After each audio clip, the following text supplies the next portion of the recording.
dekadda barbarana waa ka ammaan badan tahay magaalo kasta oo Maraykanka ah.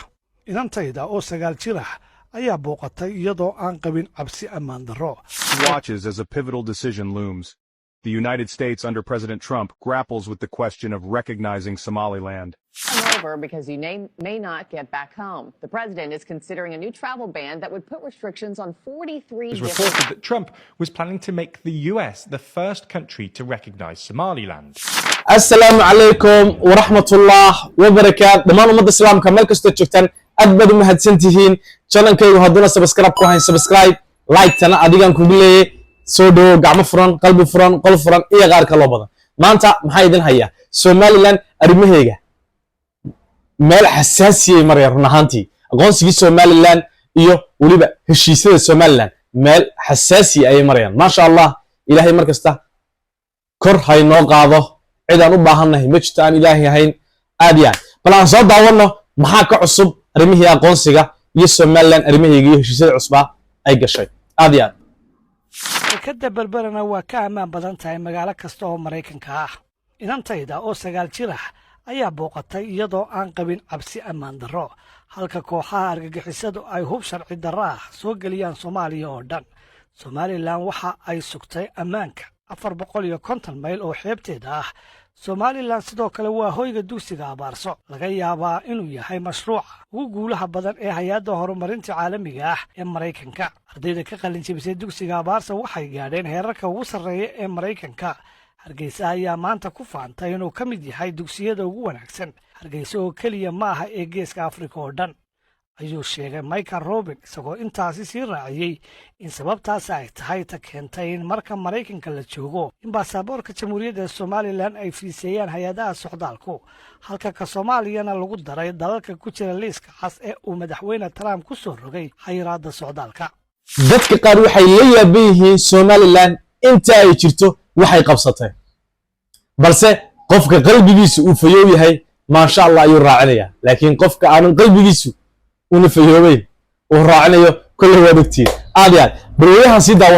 Watches as a pivotal decision looms. The United States under President Trump grapples with the question of recognizing Somaliland. This self-declared nation, nestled in the tumultuous Horn of Africa, has long sought international legitimacy. The potential ramifications of U.S. recognition are vast. It could reshape alliances, ignite tensions, and redefine the geopolitical landscape of a volatile region. For Somaliland, U.S. recognition would be a historic victory. It has tirelessly championed its case for statehood, pointing to its democratic governance and stability in a region often marred by conflict. The stakes are high. A positive decision from Washington could usher in an era of economic growth and international partnerships for Somaliland. The international community awaits Trump's decision with bated breath. Will he seize this opportunity to reshape global dynamics, or will he succumb to the pressures of maintaining the status quo? The answer holds significant implications for the future of Somaliland, the Horn of Africa, and the global order itself. At the heart of the debate lies the Somaliland Bill, H.R. 10,402, a bipartisan effort introduced in the U.S. Congress. This landmark legislation proposes a dramatic shift in U.S. policy towards Somaliland. The bill's central provision calls for the formal recognition of Somaliland as a sovereign and independent nation. This would be a powerful statement of support, elevating Somaliland's status on the world stage. Furthermore, the bill goes beyond mere recognition. It advocates for the establishment of a U.S. diplomatic mission in Hargeisa, Somaliland's capital. This symbolic act would solidify the bilateral relationship and facilitate closer cooperation between the two nations. The Somaliland bill also emphasizes strengthening military and economic ties with Somaliland. This includes exploring opportunities for trade, investment, and security cooperation. The bill's introduction signifies a growing momentum within the U.S. government to engage with Somaliland as a strategic partner. It reflects an understanding of Somaliland's geostrategic importance and its potential role in advancing U.S. interests in the Horn of Africa. President Abdirahman Mohamed Abdullahi Iro, a seasoned statesman, has emerged as a powerful voice for Somaliland on the international stage. His recent address at the World Government Summit in Dubai captivated the world's attention. He articulated a compelling vision for Somaliland's future, emphasizing its commitment to good governance, economic development, and global partnerships. President IYO highlighted Somaliland's unique history. He spoke of its decades-long struggle for self-determination and its unwavering commitment to democracy. He emphasized Somaliland's strategic location at the crossroads of vital shipping lanes. This makes it a key player in regional and global trade. Furthermore, President IYO emphasized Somaliland's commitment to attracting foreign direct investment. He outlined his government's efforts to create a business-friendly environment and foster economic growth. His message resonated with the international community.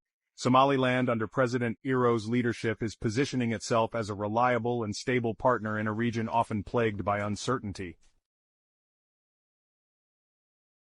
President Trump's foreign policy is pragmatic, prioritizing American interests. Recognizing Somaliland counters China's influence in the Horn of Africa. Somaliland's location offers the U.S. a strategic advantage. It could pave the way for a U.S. military presence. BARBAR port enhances naval capabilities. Somaliland's stability and democratic governance are attractive. Recognizing Somaliland aligns with Trump's America First policy. Somalia doesn't have a great international reputation. It's one of the poorest and most violent countries in the world, and it's been in a state of crisis since the collapse of Siad Barre's authoritarian regime in 1991. However, tucked away in Somalia's northwest, there's actually a functioning democratic state called Somaliland, which has been de facto independent for over 30 years and held peaceful presidential elections just last month. Despite its best efforts, Somaliland has not yet been recognised as an independent state by any UN member state. But this could all be about to change. Earlier this week, it was reported that Trump was planning to make the US the first country to recognise Somaliland. So in this video, we're going to take an abridged look at the history of Somaliland, why Trump wants to recognise it, and whether it's actually a good idea.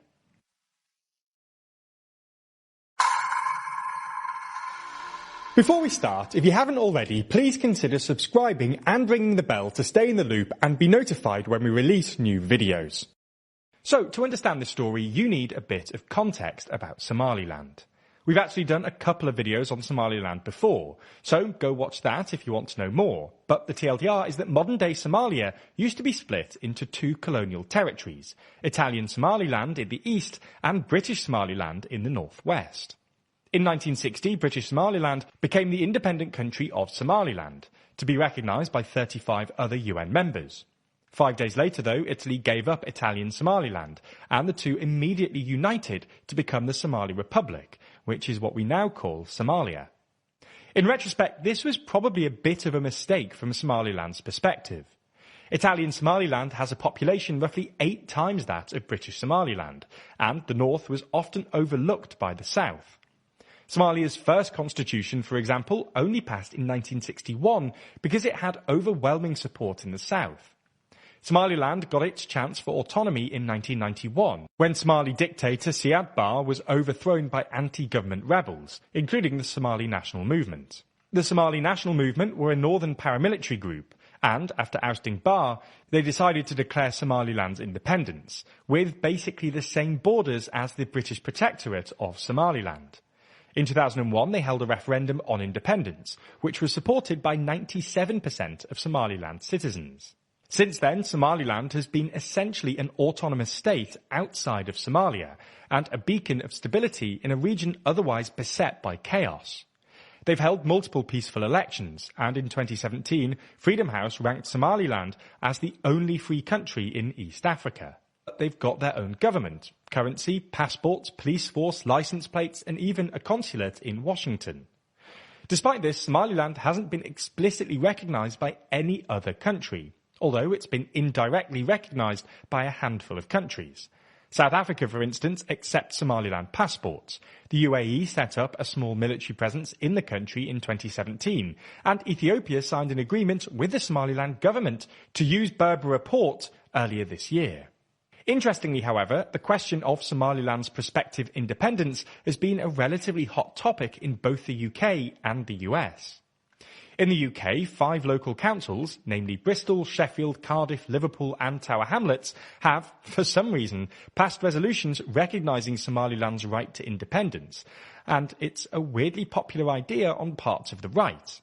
Recognising Somaliland was actually one of Nigel Farage's UKIP policies back in 2015, and it's long been a pet project of Gavin Williamson, who you might remember as Theresa May's Defence Secretary. Williamson, who's perhaps best known for suggesting Russia should, quote, go away and should shut up, and that the UK should fire paintballs at Spanish ships off the coast of Gibraltar, actually got the UK to set up an office in Somaliland's capital, Hargeisa, in 2015, and introduced a bill about recognising Somaliland as a country to the Commons last year, and has even been recognised as an honorary Somaliland citizen in recognition of his efforts. In the US, the issue popped up earlier this year when House Democrat Ilhan Omar, who's perhaps best known as one of the most progressive Democrats in the Senate and a member of the so-called Squad, gave a speech attacking the port deal between Ethiopia and Somalia. In that speech, Omar, who's ethnically Somali, was quoted as saying, "For as long as I'm in Congress, no one will take over the seas belonging to the nation of Somalia, and the United States will not support others who seek to steal from us." Anyway, now the issue has popped up again after the news outlet Semaphore reported that Trump was planning to recognise Somalia's statehood once he gets into office. So why has Trump suddenly decided to do this? Well, it might be partly about annoying lefties like Ilhan Omar. It's also a rebuke to the Biden administration, who reversed a Trump order to withdraw US troops from Somalia. It also seems to be in part thanks to lobbying from Gavin Williamson, who actually said a month ago that he thought he'd convinced Trump to recognise Somaliland, although no one really paid attention when he said it. And it might also be down to lobbying from the UAE, which has emerged as a close US ally over the last few years, and has relatively close ties with the Somaliland government.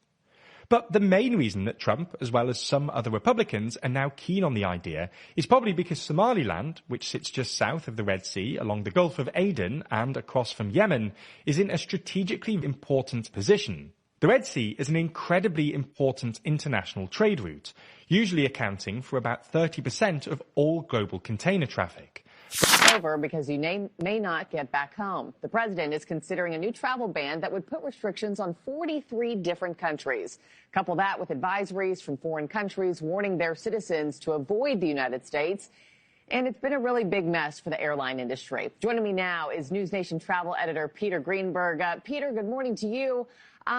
You and the team were talking about this. The airline industry is already feeling this pain. What direct impacts are you noticing the most from Don't come over because you may not get back home. The president is considering a new travel ban that would put restrictions on 43 different countries. Couple that with advisories from foreign countries warning their citizens to avoid the United States. And it's been a really big mess for the airline industry. Joining me now is News Nation travel editor Peter Greenberg. Peter, good morning to you. You and the team were talking about this. The airline industry is already feeling this pain. What direct impacts are you noticing the most from Don't come over because you may not get back home. The president is considering haddii aad ilaa dhammaadkii ila joogtay aad baad u mahadsantahay channelkayguna subscribe-ta adigaan kugu leeyay like-tana videoga ha ka iloobin soo dhowow mar kasta qalbiga ka ogsooni aad baad u mahadsantahay waxaanan 2,400 aan hayn ayaa ka harsan 20,000 igu tuur aad yaa